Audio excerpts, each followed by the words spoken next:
നമഃ ശിവായ. ഓം അഹോരമൂർത്തേ നമഃ. ഓം അഹോരായ നമസ്തുഭ്യം ഘോരഘോരധരാജയ സർവമൃത്യും വിനാശായ അഹോരായ നമോ നമഃ. ഓം ആം ക്ലീം സ്ഫുര സ്ഫുര പ്രസ്ഫുര പ്രസ്ഫുര ഘോരഘോരധരധനുരൂപ ജട ചട പ്രജട പ്രജട കഹ കഹ ഭമ ഭമ ബന്ധ ബന്ധ ഖാദയ ഖാദയ ഹും ഫട് സോഹ.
കറക്റ്റ് പേര് ശിവകുമാർ എന്നല്ലേ? നക്ഷത്രം മൂല നക്ഷത്രം. എത്ര വയസ്സായി കറക്റ്റ് ഇപ്പം? 58. ഇരിക്കും കേട്ടോ. 57 കഴിഞ്ഞ് 58-ാമത്തെ വയസ്സ്. 58 കഴിഞ്ഞ് 58-ാമത്തെ വയസ്സല്ലേ? അപ്പം 57 ഇട്ടാൽ മതി. 58 ആയില്ലല്ലോ. മൂലം നക്ഷത്രക്കാർക്ക് പൊതുവെ ശനിയുടെ അപകാരം നിൽക്കുന്ന സമയമാണ്, കഷ്ടകാലമാണ് നിൽക്കുന്നത്. ശനി വന്നു കഴിഞ്ഞ് കഴിഞ്ഞാൽ സത്യം പറഞ്ഞു കഴിഞ്ഞാൽ പ്രാന്താണെന്ന് പറയും. ഉദാഹരണത്തിന് ശനി കയറുന്നതിന് മുമ്പ് വരെ നിങ്ങൾ എന്തെങ്കിലും ഒരു കാര്യം പറഞ്ഞു കഴിഞ്ഞാൽ നിങ്ങൾക്ക് അവർ കറക്റ്റാണ് ചേട്ടാന്ന് പറയും. ഇപ്പം അത് പറയില്ല. നമുക്ക് ഒന്നുകൂടി ആലോചിക്കണം ചേട്ടാന്ന് പറയും. അതാണ് ഈ ശനിയുടെ അപകാരം വന്നാലുള്ള പ്രശ്നം. ജോലി കാര്യത്തിനൊന്നും പോകാൻ പറ്റാതാവുക, ഒന്നുകിൽ ജോലി പോകുക, അല്ലെങ്കിൽ നമ്മുടെ രോഗത്താൽ നമുക്ക് ബുദ്ധിമുട്ട് അനുഭവപ്പെടുക, അങ്ങനെയുള്ള കാര്യങ്ങളാണ്. ഇപ്പോൾ ആരൂഢം വെച്ചപ്പോഴത്തേക്ക് ചിങ്ങം രാശിയാണ് വന്നത്. അതിൽ സൂര്യഭഗവാനാണ് നിൽക്കുന്നത്, ദിവാകരനാണ് നിൽക്കുന്നത്. ആ നക്ഷത്രത്തെ നേരെ നോക്കിക്കാണുന്നത്, അതായത് നിങ്ങളെ ഞാൻ നോക്കുന്നത് കണക്ക് ഈ നക്ഷത്രത്തെ, അത് ചിങ്ങം രാശിയെ വീക്ഷിക്കുന്നത് കുംഭൻ രാശിയായ ശനിയാണ്. പക്ഷെ മകരരാശിയിലാണെങ്കിൽ ഒരു ശനിയുള്ളൂ, ഒറ്റക്കൊമ്പനാണ്. ഇതിൽ 2 ശനി ഉള്ളത് കൊണ്ടാണ് ഇപ്പോൾ വീട്ടിലെ മക്കളെങ്കിലും നിങ്ങളെ പ്രൊട്ടക്ഷൻ ചെയ്യുന്നത്. ഇല്ലെങ്കിൽ നിങ്ങൾ പൂർണ്ണമായി തകർന്നടിഞ്ഞു പോയനെ, ആരും ഇല്ലാത്ത അവസ്ഥ നിൽക്കേണ്ടി വന്നനെ. മനസ്സിലായില്ലേ? അതല്ലേ അവസ്ഥ.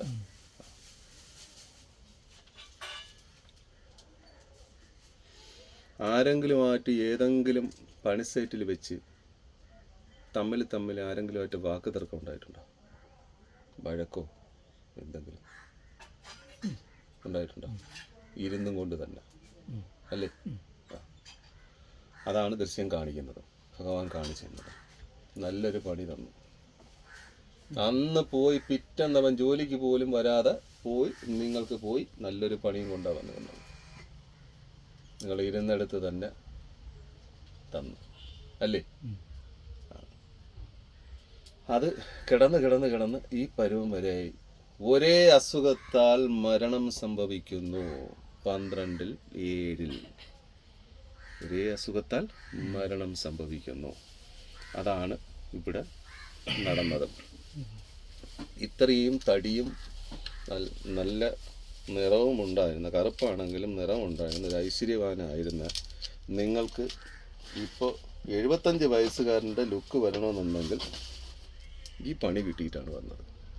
പണി എവിടെ നിന്ന് ഇനിയിപ്പോൾ നമുക്ക് നോക്കാൻ പോകുന്നതേ ഉള്ളൂ. എങ്ങനെയാണ് വന്നത്, ഏത് രീതിയിലായി, ആരാണ് നിങ്ങളുടെ ഉള്ളിലിരിക്കുന്നത് എന്നത്.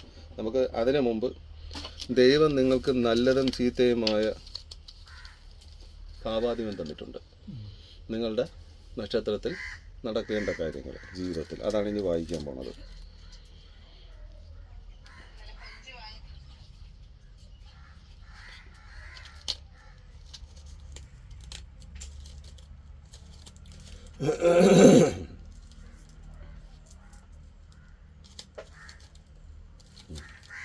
കറക്റ്റ് 5-ാം ഭാവം തന്നെ എടുത്തതും 5-ാം ഭാവം തന്നെയാണ് വന്നത്. 5-ാം ഭാവത്തിലാണ് ഇപ്പോഴത്തെ ഗ്രഹസ്ഥിതി നിൽക്കുന്നത്. സന്താനം ഉണ്ടായല്ലോ. വിദ്യാഭ്യാസം ഏതുവരെ പഠിച്ചു? ഞാൻ 8ാം ക്ലാസ്. നല്ല രീതിയിൽ പഠിച്ചിരുന്നെങ്കിൽ ഗവൺമെൻറ് ജോലി കിട്ടാനുള്ള യോഗമുണ്ട്. രണ്ടാമത് കാണുന്നത് വിദ്യാഭ്യാസം. മതശക്തി, മതത്തോടുള്ള ഒരു ശക്തി, എപ്പോഴും എൻ്റെ വിശ്വാസം എന്നിൽ തന്നെ ഇരിക്കണം എന്നുള്ളത്. ഗർഭധാരണം, ഭാര്യ എത്ര പ്രസവിച്ചു? 3. അപ്പോൾ 1-ൽ കൂടുതൽ ഗർഭധാരണം. ഊഹക്കച്ചവടം. ഊഹക്കച്ചവടം എന്ന് പറഞ്ഞു കഴിഞ്ഞാൽ എന്താ പറയുന്നത്? ഇപ്പോൾ എന്തെങ്കിലും ഒരു പ്രോഡക്റ്റും കൊണ്ട് ഒരാൾ വന്നു കഴിഞ്ഞാൽ അങ്ങനെയുള്ളതും, പിന്നെ നമ്മളല്ലാതെ മെനഞ്ഞെടുത്ത് ഓരോന്നും ഊഹിച്ചെടുക്കുന്നത്. ഇപ്പം തന്നെ ഒരുപാട് തന്നെ പവർ, ആ പവറിനെ നമ്മൾ വിറ്റുണ്ടാക്കുക എന്ന് പറഞ്ഞൊക്കെ കുറേ പേര് വരുന്നത്. അങ്ങനെയുള്ള ഊഹക്കച്ചവടങ്ങൾ. രചന, ഏതെങ്കിലും രീതിയിൽ ഗ്രന്ഥരചന എഴുതാനുള്ള യോഗമുണ്ടായിരുന്നു. ഇനിയാണ് വരുന്നതൊക്കെ. ഓരോ വയസ്സിലാണ് ഓരോന്ന് വരുന്നത്, മനസ്സിലായില്ലേ? സ്ത്രീകളോടുള്ള താല്പര്യം, അമിതമായ താല്പര്യം പലപ്പോഴും നമ്മളെ ഇല്ലാതാക്കിയിട്ടുണ്ട്. പ്രണയം, എപ്പോഴും ഉള്ളിൽ പ്രണയം സൂക്ഷിക്കുന്നു. നിറഞ്ഞ പുഞ്ചിരിയോടുകൂടി ആണിനെയും പെണ്ണിനെയും ഒരുപോലെ കാണുന്നു. ആ പുഞ്ചിരിയിൽ പലരും വീഴാറുമുണ്ട്. നിങ്ങൾക്ക് അങ്ങനെ ഒരു പുഞ്ചിരി ദൈവം തന്നിട്ടുണ്ട്. പക്ഷെ ഇപ്പോൾ ആ പുഞ്ചിരിച്ചാൽ ആൾക്കാർ തിരിഞ്ഞു നിൽക്കും. കാരണം ഇതാണ് അവസ്ഥ. പണ്ട് ഞാൻ നിങ്ങളെ കാണുമ്പോൾ ഒരു കുറിയിട്ട് കഴിഞ്ഞാൽ കാണാൻ എന്തൊരു ഐശ്വര്യം. ഇന്നറിയില്ല. നമ്മൾ ഒരാളെ കുറിയിട്ട് നമ്മൾ നോക്കിക്കഴിഞ്ഞാൽ ആ കൊള്ളാം, എന്തോ ഒരു പ്രത്യേകത ഉണ്ടല്ലോ എന്നുള്ള ഇതാണ് നമ്മൾ. 5-ാം ഭാവത്തിൽ നല്ലതും ചീത്തയും ഉണ്ടാകും എന്നാണ് ഗ്രന്ഥം പറയുന്നത്. ഇതെന്ന് പറഞ്ഞു കഴിഞ്ഞാൽ സംസ്കൃതമല്ല, ഇത് താൽക്കാലികമായി അതിൽ നിന്ന് ഞാൻ എഴുതിയെടുത്ത് വെച്ചിരിക്കുന്നതാണ്. യഥാർത്ഥ പോലെ നമ്മൾ എടുക്കാറില്ല. അപ്പോൾ അതാണ് നിങ്ങളുടെ അവസ്ഥയായി നിൽക്കുന്നത്. ഇനി നിങ്ങൾക്ക് ആരെങ്കിലും പണി തന്നിട്ടുണ്ടോ എന്ന് നോക്കാം. ആ വ്യക്തി നമുക്ക് നോക്കാം.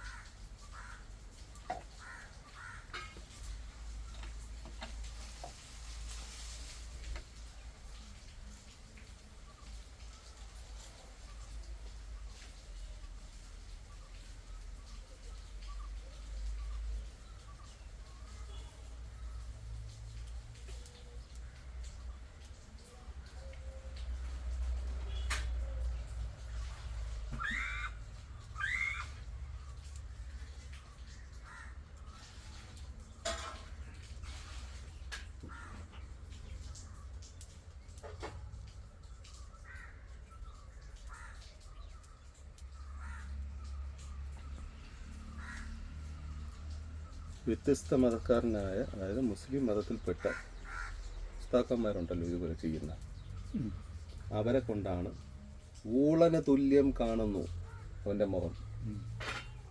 എപ്പോഴും ഇങ്ങനെ ഇരിക്കണത്, ഇങ്ങനെ ഇരിക്കൂ, നോക്കത്തില്ല. ചെയ്ത കർമ്മി അവനെ കാണിക്കുന്നു. അവനിട്ട് നല്ലത്, അവനാണ് കെട്ടിയത്. പള്ളിക്കെട്ടാണ് കെട്ടി വെച്ചിരിക്കുന്നത്. അതാണ് പൂർണ്ണമായും പറയുന്നത്. കെട്ടാണ് പള്ളിയിൽ നിന്ന് കെട്ടിയ. ഇപ്പം നമ്മൾ പോലുള്ളവർ കെട്ടണതും അതും ഒക്കെ ഒന്നുമില്ല. എല്ലാം അഥർവേദം, 4-ാം വേദം കൊണ്ട് തന്നെയാണ് ചെയ്യുന്നത്. അത് അവരുടെ പ്രവൃത്തി, അതിനുള്ളത്. നമ്മളിതൊന്നും തിരിച്ച് ചെയ്യണ്ട. നമ്മളിതിനെ തീർത്ത് കളയുക. നല്ല ദൈർഘ്യമുണ്ട്. ഉടുപ്പൊന്നൂര്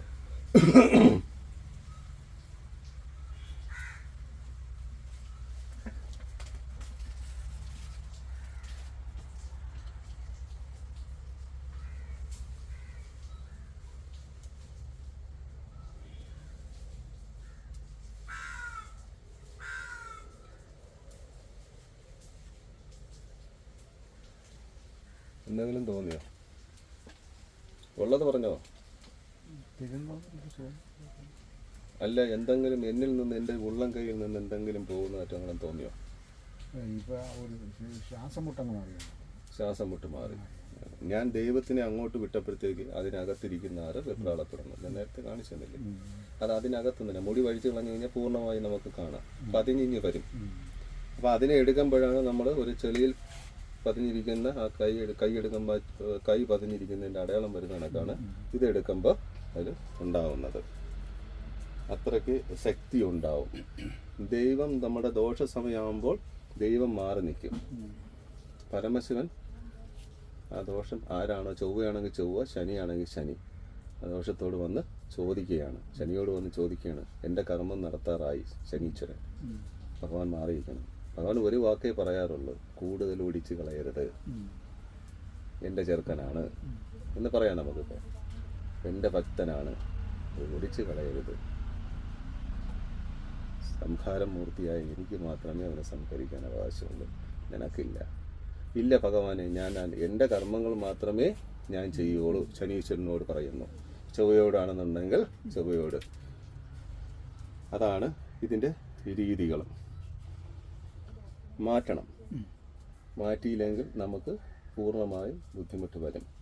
ഇത് നിങ്ങളുടെ വീട്ടിലും, അതായത് ആദ്യം താമസിച്ചിരുന്ന വീട്ടിലും ഉണ്ട്.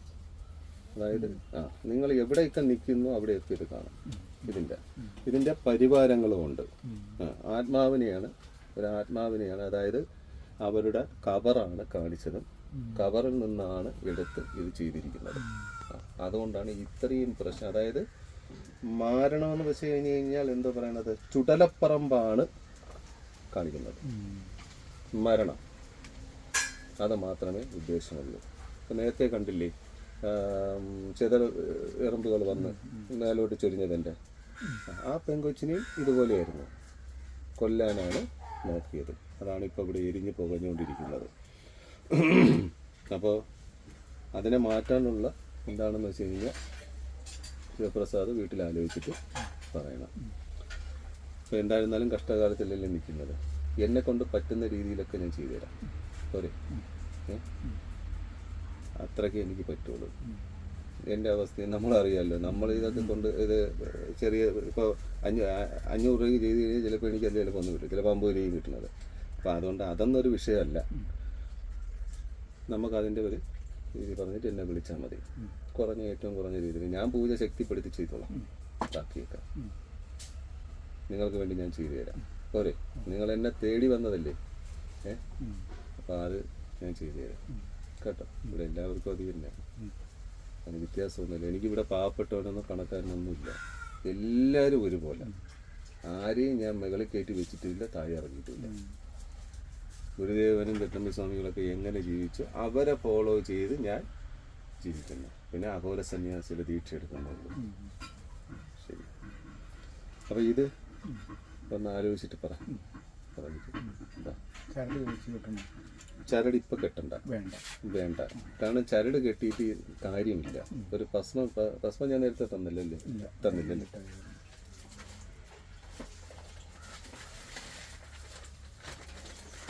ഭസ്മം കിട്ടും, ചരട് കെട്ടിയിട്ട് കാര്യമില്ല. കാരണം ഇത് ആദ്യത്തെ സ്റ്റേജൊക്കെ ആണെങ്കിൽ നമുക്ക് ചരട് കെട്ടിയാൽ നിൽക്കും. ഇതിപ്പോൾ ചരട് കെട്ടിയുള്ള പ്രശ്നം എന്താണെന്ന് പറയുമ്പോൾ ആദ്യം കൊണ്ട് ഇത് ഇളവും. ഇളവുമ്പോൾ പ്രസാദം പേടിക്കുകയും ചെയ്യും. നമ്മുടെ അസുഖം തന്നെ കൂട്ടും.